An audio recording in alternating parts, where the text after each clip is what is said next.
at the actual board. So I hope I'm not going to mess it up.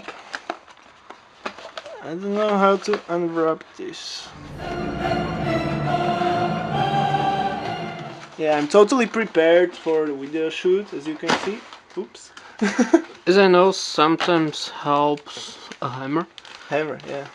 Brute force. Yeah. Bikes like it. Yeah. That was advice from the Michael, the bike repairer. That's me. Approved. Okay, so let's take a look. I have cleaned my hands beforehand, so I can totally touch everything. And the board comes out very easily. It's holding some. Okay. I don't know. I've seen some boards like 5 years ago, and they were quite small compared to this thing. So have a closer look at the board. I will hold it to the light, and Michael will do detail for you. I've read on the box that those capacitors on the board are made in Japan.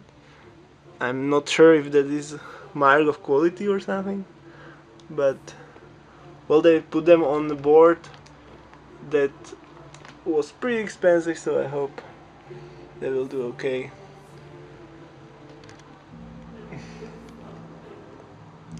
There you can see the USB connectors and also some jacks for audio and the network connectors, 2 of them, and I don't know, some other stuff like keyboard connector, PS2.